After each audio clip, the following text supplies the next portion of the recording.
அதிமுக கூட்டணியின் வேட்பாளர் பட்டியல். பாஜகவுக்கு எத்தனை தொகுதி?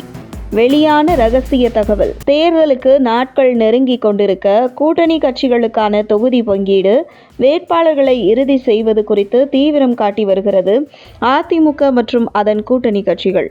இந்த நிலையில் அதிமுக கூட்டணியில் இணைந்துள்ள பாமகவுக்கு 15 தொகுதிகள் வரை ஒதுக்க இருப்பதாக தகவல் வெளியாகியுள்ளது.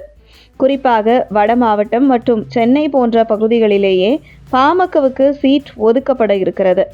இந்த நிலையில் தென் மாவட்ட தலைநகரமான மதுரை மாவட்டத்தில் உள்ள 10 சட்டமன்ற தொகுதியில் அதிமுக கூட்டணி கட்சிகளுக்கும் எத்தனை தொகுதி, அதிமுக மற்றும் கூட்டணி கட்சி வேட்பாளரை யார் என்கிற தகவல் வெளியாகியுள்ளது.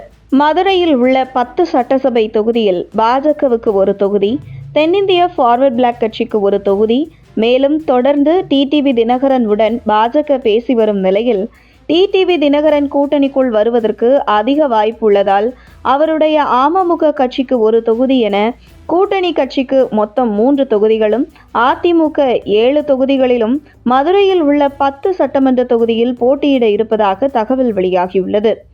இதில் அதிமுக சார்பில் முன்னாள் அமைச்சர் ஆர்பி உதயகுமார் திருமங்கலம் தொகுதியிலும், முன்னாள் அமைச்சர் செல்லூர் ராஜு மதுரை மேற்கு தொகுதியிலும், ராஜன் செல்லப்பா திருப்பரங்குன்றம் தொகுதியிலும் போட்டியிட இருப்பதாக தகவல் வெளியாகியுள்ளது.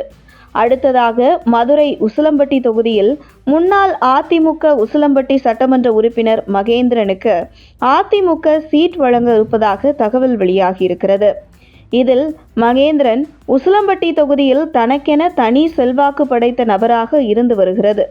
அதிமுகவில் இருந்து டிடிவி தினகரன் விலகி தனி கட்சி தொடங்கியதும் அமமுகவில் இருந்த மகேந்திரன் கடந்த 2021 சட்டசபை தேர்தலில் அமமுக சார்பில் உசிலம்பட்டி தொகுதியில் போட்டியிட்டு சுமார் 55,000 வாக்குகளை பெற்றார். இவருக்கும் 2ஆம் இடம் பிடித்த திமுக கூட்டணி வேட்பாளருக்கும் இடையில் வெறும் 3% வாக்குதான் வித்தியாசம்.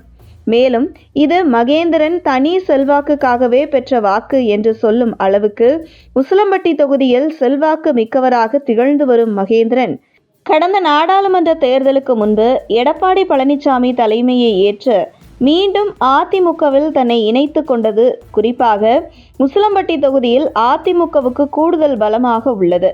அந்த வகையில் அதிமுக சார்பில் மகேந்திரன் உசிலம்பட்டியில் போட்டியிட இருப்பதாக தகவல் வெளியாகியுள்ளது. சோழவந்தான் தொகுதியில் முன்னாள் அதிமுக எம்எல்ஏ மாணிக்கத்திற்கு சீட் கொடுக்க இருப்பதாக தகவல் வெளியாகியுள்ளது. மதுரை கிழக்கு தொகுதியில் முன்னாள் அதிமுக எம்எல்ஏ தமிழரசுவுக்கு சீட் கொடுக்க இருப்பதாக தகவல் வெளியாகியுள்ளது. கூட்டணி கட்சியான தென்னிந்திய ஃபார்வர்ட் பிளாக் கட்சிக்கு மதுரையில் ஒதுக்கப்பட இருக்கும் ஒரு தொகுதியில் அந்த கட்சியின் நிறுவன தலைவர் திருமாரஞ்சி போட்டியிட இருப்பதாக தகவல் வெளியாகியுள்ளது. மேலும் மதுரை தெற்கு தொகுதியை பாஜகவுக்கு அதிமுக ஒதுக்க இருக்கும் நிலையில் அந்த தொகுதியில் முக்குளத்தோர் சமூகத்திற்கு அடுத்ததாக இருக்கும் சௌராஷ்டிரா சமூகத்தை சேர்ந்த ஒருவர் தெற்கு தொகுதியில் பாஜக சார்பில் போட்டியிட இருப்பதாக தகவல் வெளியாகியுள்ளது. இந்த நிலையில் மதுரையில் உள்ள 10 சட்டமன்ற தொகுதியில் அதிமுக கூட்டணி சார்பில் போட்டியிட இருக்கும் வேட்பாளர்கள் தேர்தல் ஆயத்த பணியில் ஆயத்தமாகி வருவதை பார்க்க முடிகிறது.